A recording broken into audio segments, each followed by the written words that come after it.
Hello everyone, स्वागत है आपका हमारे यूट्यूब चैनल पे। तो आज की वीडियो में हम कंटिन्यू करने जा रहे हैं सेक्शन नंबर 45A से लेकर all the rest of this section जो कि डील करते हैं विद द एक्सपर्ट ओपिनियन। साथ के साथ इस वीडियो की एंड में जो है हम डिस्कस करेंगे एक ट्रिक जिससे जो है आपको सेक्शंस बहुत ही जल्द याद हो जाएंगे। So without any delay let's start from the today's topic and that is the section number 45A। अब भाई सेक्शन नंबर 45A डील करता है opinion as to electronic evidence.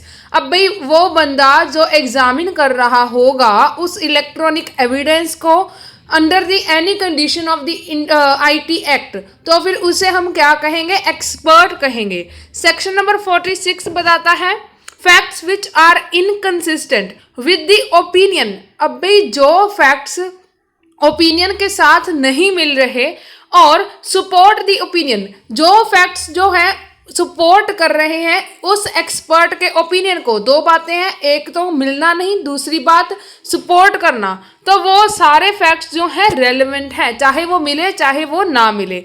Example के थ्रू हम बताते हैं, जैसे कि ए ने मर्डर किया बी का, रिपोर्ट आई एक्सपर्ट की कि ए पर्सन जो बी जो है उसे मारा गया था with the sharp object, whereas the prosecution कह रहे थे कि किल्ड विद द लाठी।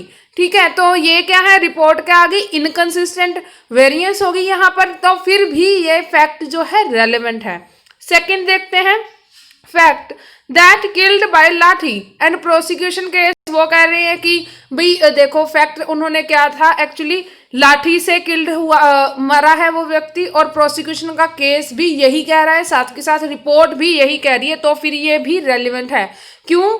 क्योंकि रिपोर्ट जो है, ओपिनियन जो है एक्सपर्ट का, वो सपोर्ट कर रहा है उस फैक्ट को। ठीक है, सो बेनिफिट ऑफ डाउट जो है वो तो हमेशा आपको पता ही है दिया जाएगा हर एक पर्सन को, चाहे वो थोड़ा सा डाउट हो, पर फिर भी उसका बेनिफिट जरूर दिया जाएगा in the criminal cases. Section number 47 जो है वो बताता है opinion as to handwriting. अब भाई हैंड राइटिंग का ये जो एक बहुत ही बर्निंग इशू है, और साथ के साथ बहुत सारी प्रोविजंस हैं in the Indian evidence act जो कि डील करती हैं हैंड राइटिंग के साथ। सो मेनली सेक्शन नंबर 47 क्या बताता है? अब भाई when the hand writing is the question then the person who is acquainted with the person who is acquainted with his handwriting are relevant। अब भाई किसी बंदे की जो हैंड राइटिंग है वो क्वेश्चन में है। अब भाई जो बंदे को नॉलेज होगी कि हाँ ये हैंड राइटिंग उस पर्सन की है, उसी पर्सन की स्टेटमेंट जो है वो रेलिवेंट होगी। अब भाई क्या मतलब है person acquainted with the hand writing? कौन कौन से पर्सन जो है इंक्लूड होते हैं? उनमें से इंक्लूड होते हैं सबसे पहले who observe him whole as he was writing, जब वो लिख रहा था किसी ने उसे जो है ऑब्जर्व किया। साथ के साथ हु रिसीव एनी लेटर और राइटिंग फ्रॉम हिम, किसी ने जो है रिसीव किया उस बंदे से कोई भी लेटर या फिर कुछ भी उसने लिखा हुआ था वो, या फिर who is in the ordinary course of business, जो है ऑब्जर्व कर रहा था उस पर्सन को। कोई मान लीजिए एजेंट है उस पर्सन का जो उसकी हैंड राइटिंग को हमेशा देखता होगा। सो आई होप आपको जो है अब तक मेरी हैंड राइटिंग की भी पहचान हो गई होगी। सो आप इससे भी याद रख सकते हैं सेक्शन नंबर 47। तो अब आप जो है अगर इस चीज़ की लेंथ बढ़ाना चाहते हैं अपने टर्मिनल एग्जामिनेशन या फिर सेमेस्टर एग्जाम में, तो फिर आप इन हर एक पॉइंट को इलेबोरेट कर सकते हैं उसकी एग्जांपल देकर। ठीक है, सेक्शन नंबर 47A जो है वो बात करता है opinion as to electronic signature. अब भाई certifying authority which has issued the electronic sign, तो फिर उसकी स्टेटमेंट्स जो हैं वो रेलिवेंट होगी। क्यों? क्योंकि सिर्फ और सिर्फ वही पर्सन जो है वही सर्टिफाइंग अथॉरिटी है जिसे नॉलेज होगी acquainted with the hand writing. ठीक है, तो आगे देखते हैं सेक्शन नंबर 48 कहता है opinion as to custom right in question. अब भाई कोई भी कस्टम या फिर राइट जो है वो क्वेश्चन में है, जिस बंदे को नॉलेज होगी इन। अब भी राइट में कौन कौन से इंक्लूड होते हैं? Public and private right. ठीक है, right of class of person. अब उस बंदे की नॉलेज जो है वो उस बंदे का ओपिनियन जो है वो काफ़ी ज़्यादा रेलिवेंट होगा। यही बताता है सेक्शन नंबर 48। जनरल सी बात है, अगर आपको किसी भी चीज़ की नॉलेज होगी, आप जो है उसका उसकी कोई भी स्टेटमेंट देंगे तो फिर आपका ओपिनियन जो है वो बिल्कुल रेलिवेंट होगा ही होगा।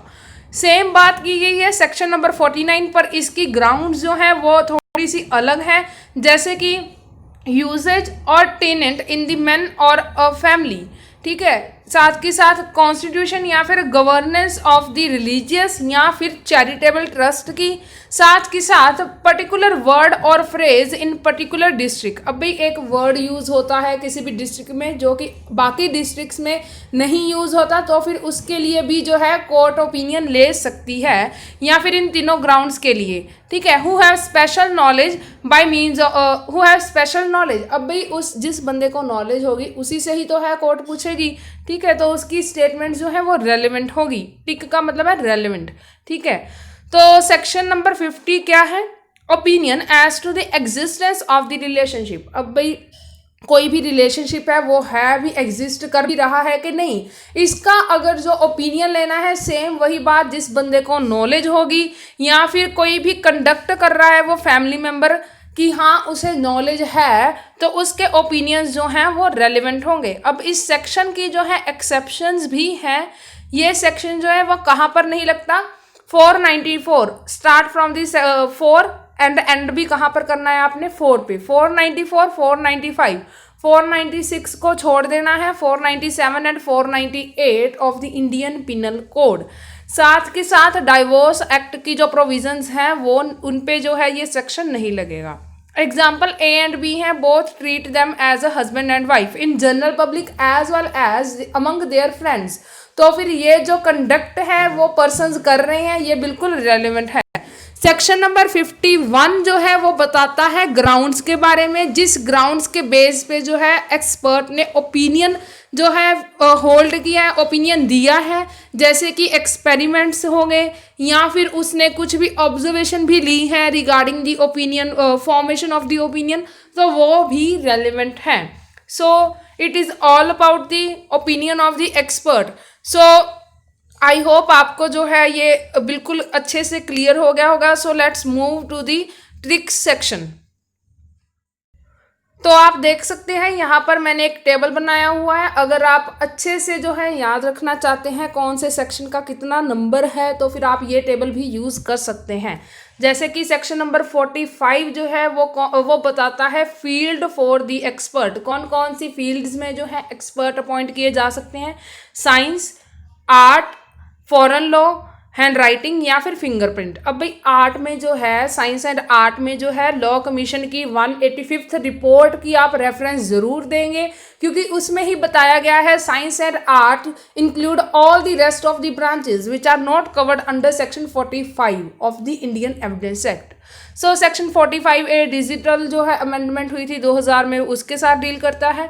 46 सेम हमने आपने जैसे पढ़ा भी है कि facts which are inconsistent to the opinion और support the opinion are relevant. Section 47 hand writing की बात कर रहा है। आपने कीवर्ड यहाँ पर लिखना है पर्सन एक्विंटेड, क्योंकि ये वर्ड जो है एक कीवर्ड है सेक्शन नंबर 47 का। 47 है अगेन इलेक्ट्रॉनिक सिग्नेचर्स। एंड 48 जो है, अब भी यहाँ से जो है जिस बंदे को नॉलेज होगी सिर्फ उसके ओपिनियंस ही रेलिवेंट होंगे इन 3 सेक्शंस में। 48 जो है क्वेश्चन किसके रिगार्डिंग है? कस्टम या फिर किसी भी राइट के। अब राइट कौन सा हो सकता है? प्राइवेट या फिर पब्लिक, ठीक है।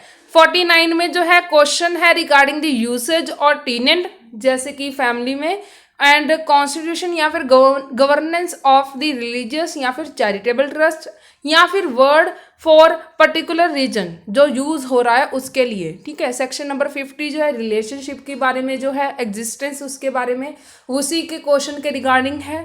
एक्सेप्शंस भी हैं।